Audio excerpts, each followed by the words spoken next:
Hi folks, and welcome to another episode of Careers and Coffee. I'm delighted to be welcoming my colleague Simon Papworth. So Simon is our economic analyst here at New Anglia Local Enterprise Partnership. He's going to be talking to us a little bit more about economics, his role, how do we rebuild the economy moving forwards across Norfolk and Suffolk. So let's bring Simon on to talk to us a little bit more. Good afternoon. Good afternoon. So, how are you? I'm good. Not too bad. Yourself? And life's good. I can't complain. Have you got tea, coffee, a beverage to hand? I do have a cup with some tea in, painted by my daughter with her hand, so that's all very good. This is what we like. I like people who are coming on here prepared. Fantastic. Right. So, Simon, tell me a little bit more about you and what your role is here at the lab. Yeah. So I'm the economic analyst here at New Anglia Enterprise Partnership. In a nutshell, when somebody has an idea or they encounter a problem about anything really to do with the economy or understanding what's going on, they'll come to me and ask if I can provide data, evidence, and insight so that they can really understand that challenge or that problem a bit better and essentially help them to try and address it and overcome it. Excellent. And my next question for you, and I think that, I appreciate it's quite a complex topic. What is economics? Yeah, there are literally reams of books that have been written and published, I guess, on this. But I think from my perspective, economics is ultimately a way of trying to look at the way that individuals, businesses, governments, and societies as a whole behave, using a lens of different analytical tools. And it's really about trying to understand what is it that's actually going on, what's driving some of this behavior, and what's driving this cause and effect. Again, with the aim of how can we, at the end of the day, make things better? What interventions, what funding, or lack of action actually sometimes do we think is the most effective way of actually making the economy function better, helping businesses to grow, helping them to create jobs, and essentially making everybody better off. Excellent. And what's the role of the LEB when it comes to the economy across Norfolk and Suffolk? So the local enterprise partnership role, I think, really there is to offer strategic direction and really to coordinate efforts to really build the economy. So it's about, again, that piece of understanding which pieces of the economy perhaps are facing particular challenges, as some of them are currently as a result of the COVID outbreak. Which are the ones that are encountering really exciting growth opportunities, and what is it that they really need in order for them to really grow and thrive? I think the role of the LEP is to try and understand that, and then bring people together and bring funding together so those opportunities can really be taken advantage of. I think the comms team are going to be very happy with that soundbite. Yeah, for you though, what does an average day tend to look like?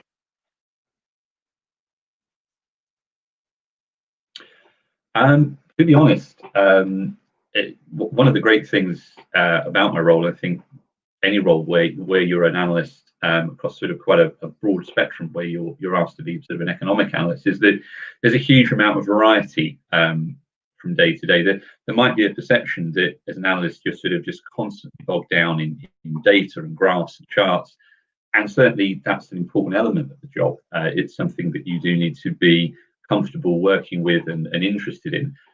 But actually, a lot of the time is having conversations with people.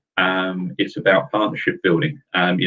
Before the COVID outbreak, that involved maybe a bit more face-to-face interaction. Now it's almost exclusively done remotely. But it's still about talking to people. It's about using, if you like, their knowledge and their insight about their specialist subject, putting that together with your own knowledge and your own analysis, and sort of then producing either a report. Sometimes it is a new policy idea. So there is an element of kind of creative and lateral thinking in being an analyst as well. It's not just about producing, if you like, reams of numbers. It's actually really more about coming to an understanding that's based on reason and logic as to what those numbers and what those data points are actually telling you about what's going on.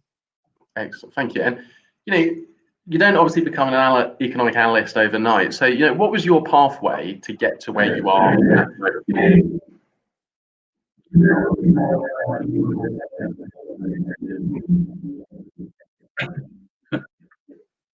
I think the best way to describe it is probably somewhat muddled and crooked. And having watched a couple of previous editions of this, I think it's similar to a number of other people insofar as I went down a pathway that at the time was just sort of really an accepted pathway of leaving school with A levels and going and doing a degree in economic history, because it was a subject that I was interested in.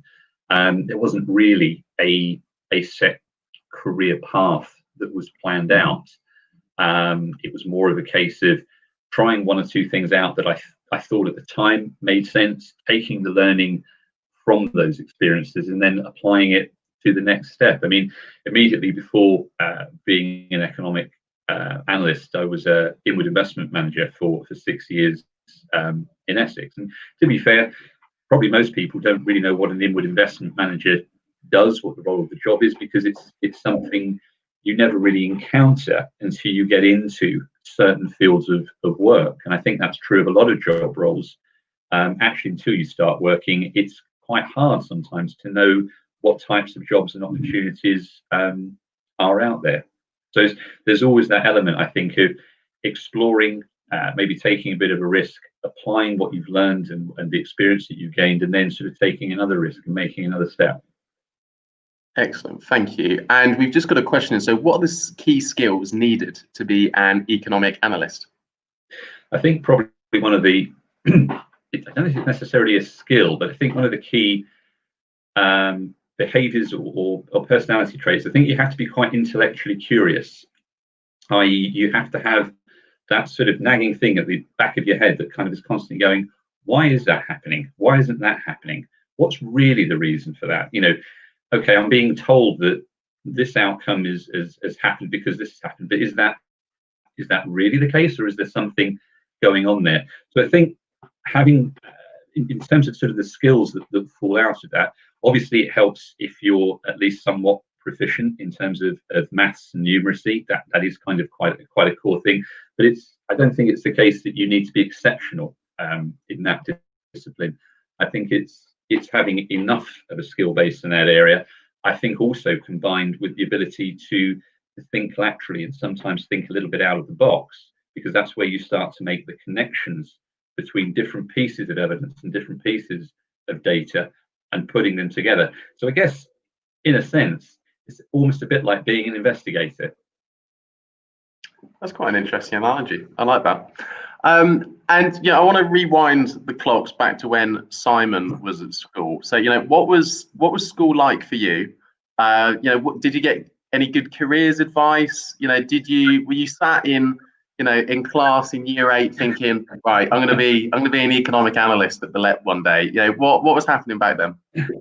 No, categorically not. I think my experience at school was generally okay. I have to say I really didn't enjoy secondary school at all.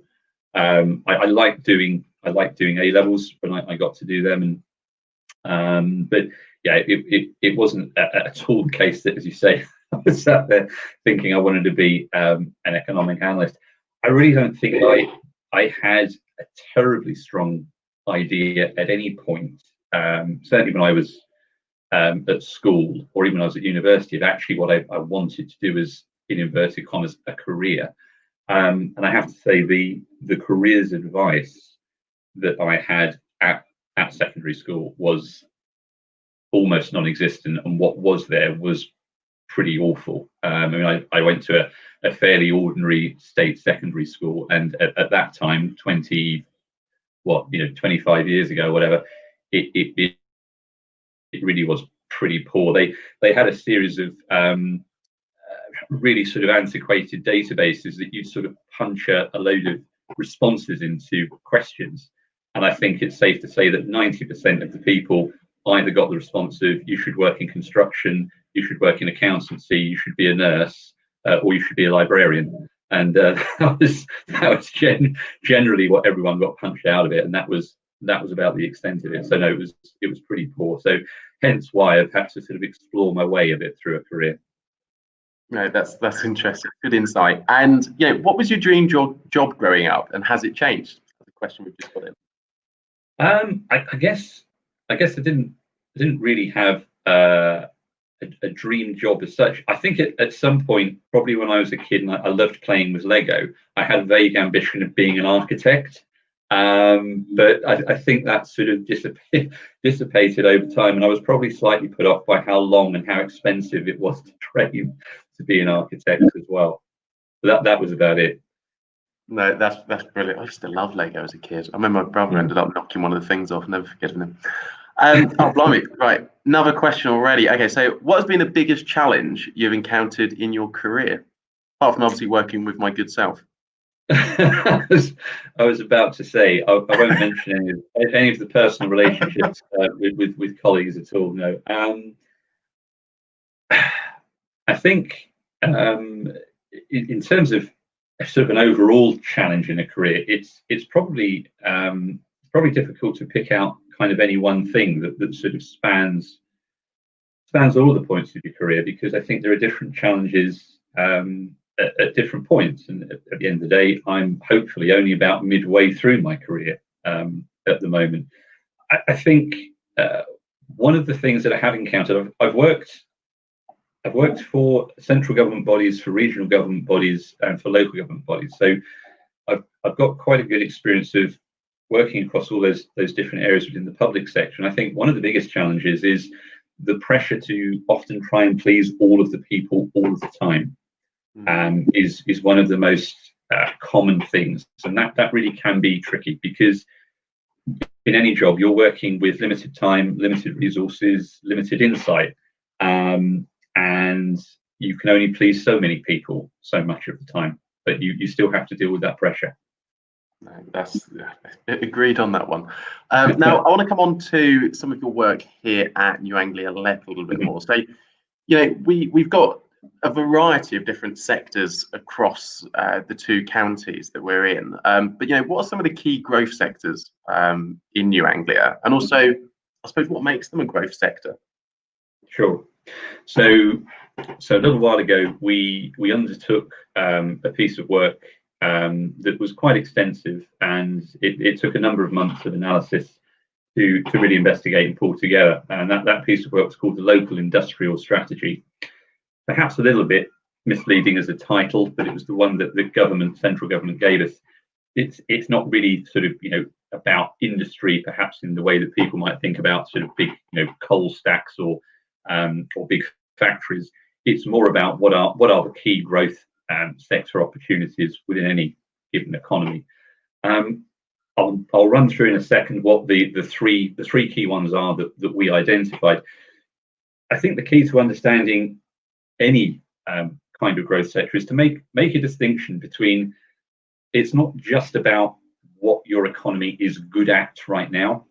It's about what is the market doing, what is the wider economy, perhaps even the national global economy doing, that means new opportunities, new investment, new flows of money, new jobs are going to be growing over time.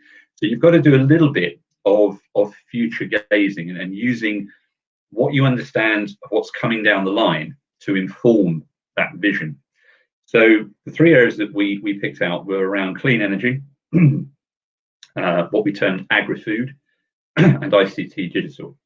So I'll do the first one. Clean energy is really about anything, I guess, that you can think of that's about the generation, the distribution, and the adoption of renewable energy.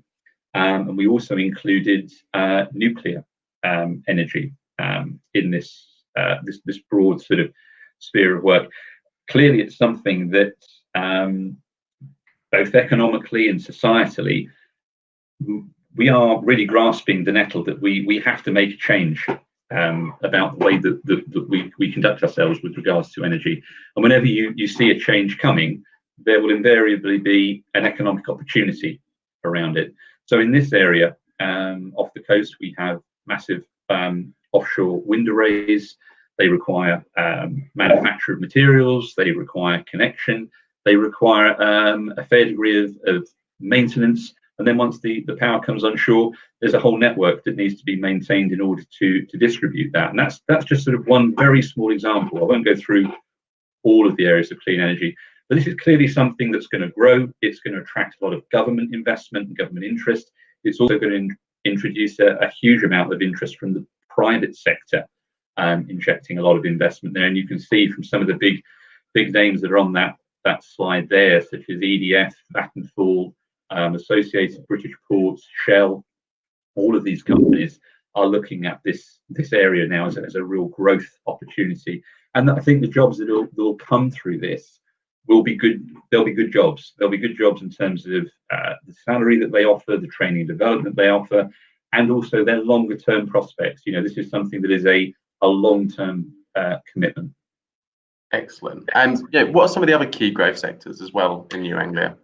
So the other two that I mentioned, if we just flick forward to the next slide, agri-food. So yeah, I mean this one, people will be aware that a huge proportion of the nation's food is actually grown in this area, and we have certain natural advantages around the quality of soil and the fact that it's very arable. So you can grow a huge variety of crops of fruit and vegetables and various barleys, wheats and corns.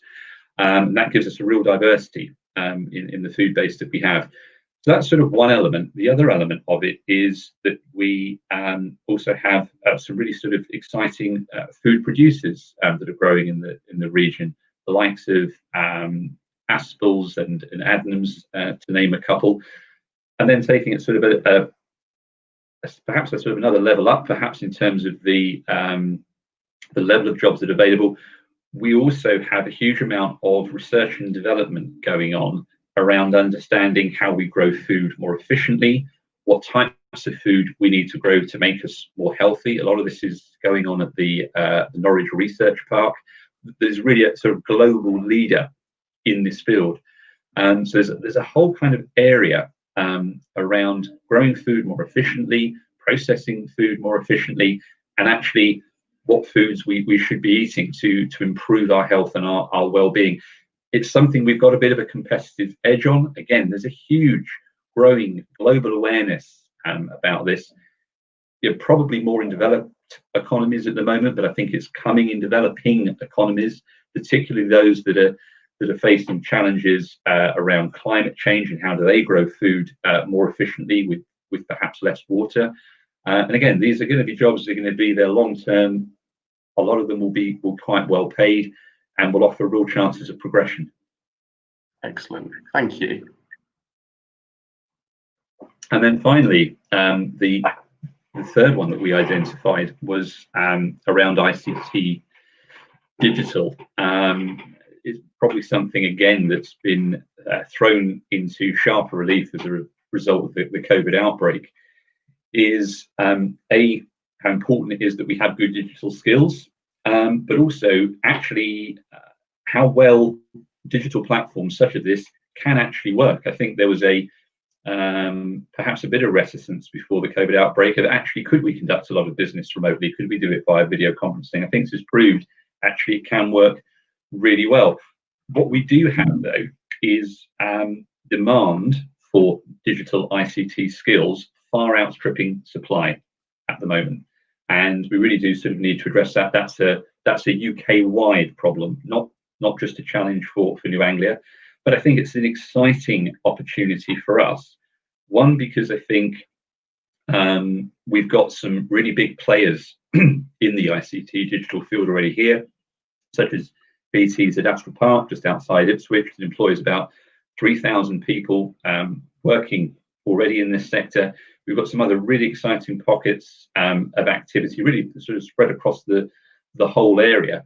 And ICT digital is an area that will have to support almost the advancement of every other sector that you can think of, including the two opportunities that I mentioned before. So again, these are all opportunities, perhaps particular, ICT digital one is a real strong one here, is being driven by market demand that is far exceeding supply. So you'll always find job opportunities in this going forward. And again, they're likely to be quite well-paid jobs that have good advancement prospects. Excellent, thank you. Yeah, I think it's really important that more young people understand some of the fantastic opportunities that are literally on our doorstep and how vital it is that they're able to aspire to go into some of those roles. So we just got a question here. So what, if any, are the most COVID resilient sectors? It's a very good question.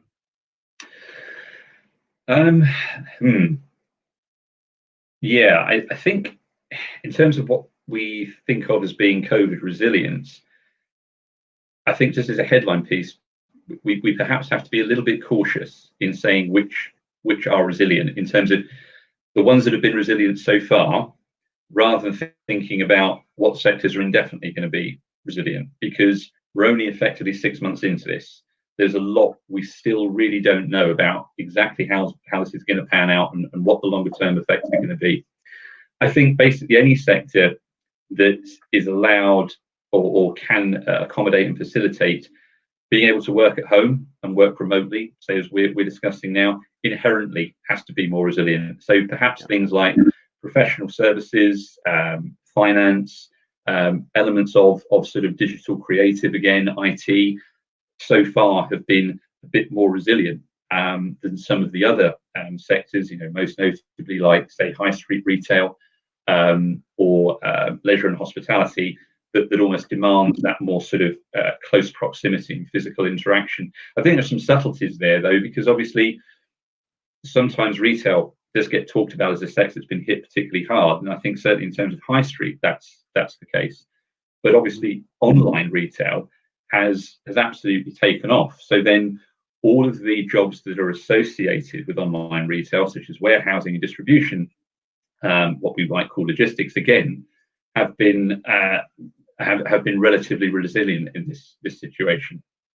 And I think that's really interesting to hear that as well. Now, another question before I throw mine at you again.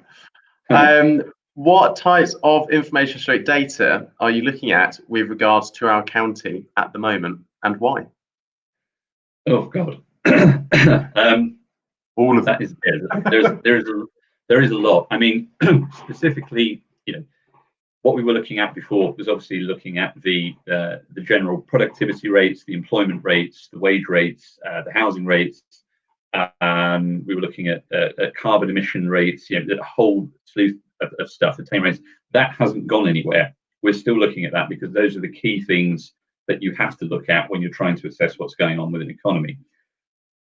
More recently, because of what's happened as a result of the COVID outbreak and the ensuing restrictions, is the Office for National Statistics has brought out a whole set of new data that is around furlough take up, that is around things to do with self-employment support schemes, and also the impact has been with regards to people accessing universal credit. So those are the data sets we've been looking at more recently and more intently because of what's been going on. And I think there might actually be a couple of slides to that effect coming in the presentation a bit later. But yeah, it really is. It's a vast array of stuff. It's actually grown quite substantially as a result of what's going on, because you're trying to grasp two things. You're trying to grasp at one level what's kind of almost going on beneath the surface with the economy, because it wasn't as if the economy completely ground to a halt. You're trying to assess what's going on there, but also you're trying to assess more in a more focused way what has the impact actually been, because we need to understand that, and that, as I say, is evolving at the moment, month by month, week by week, almost day by day. Excellent, thank you for that. I'm going to come back to that question shortly, because what I'm more keen to move on about is, you've been recruiting recently. What's that been like? Everything from sort of sending out job ads to getting in applicants and actually doing the interviews, and then sort of the stage you're at now in terms of the induction. What's that whole process been like? Because I don't know if you've had to do that virtually before, but yeah, what's it been like? No, it's been interesting. So we've recently hired under an internship program a skills data analyst. Ironically enough, today is their first day, so I've been inducting them this morning. I have to say, overall, the process worked incredibly well. Much better than I thought it would work. I thought all the candidates actually who interviewed did conduct themselves very, very well. But it is different. In recent years, I've been involved in quite a few interview panels in hiring people to various different roles. I think the most notable difference is that you have to be a bit more patient in the interviews. There perhaps be a bit more free-flowing interaction when you're interviewing someone face-to-face. So you have to be a bit more patient and perhaps give the candidate a little bit more time to sort of formulate answers, because it's just harder to make that connection when it's remote. But overall, I think that in terms of the technology supporting the interview process hasn't been a problem. We got some really good candidates come through, and it was a good interview process overall.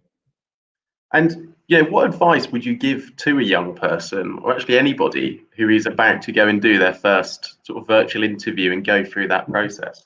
I think this isn't actually just based on what I've done recently. I think it's based also on previous experience of interviewing and hiring people. There's two aspects that I think sometimes candidates can slightly overlook. One is, at some point in the interview, somebody's going to ask you almost invariably, why do you want this job? And I think if you can answer that with enthusiasm and relate it back specifically to the job description. So even doing things like maybe going through the job description, doing a quick word count on some of the words that seem to pop up frequently, and saying, oh, actually, teamwork or people skills or positive attitude, pops up a hell of a lot in this job description. That's what you want to tie your response to that question in, because they're essentially, it's a quite straightforward question in one sense. You're being asked, why do you want this job? And remember, it's about you specifically wanting that job in particular. And then I think the other aspect is at the end of an interview, when you're offered as a candidate, do you have any questions for the panel? I think often people will ask questions about the nature of the job, i.e., how much holiday is there? What are the working hours and stuff like that? And there's nothing in a sense wrong with those questions, but they're fairly standard, and a lot of those questions are actually answered if you've read the job description properly. What I think is a really good way to try and think about a question for the panel is ask them a question about what do they enjoy about the job. Ask them a question about, well, I understand that this job is about, say, addressing skills challenges in the local economy. What's your take on it? What do you see as the priority things? If you can, even better, tie it into something that's already present, say, on the company or organization website. So saying something like, I can see that there's a program that you've recently launched about this particular.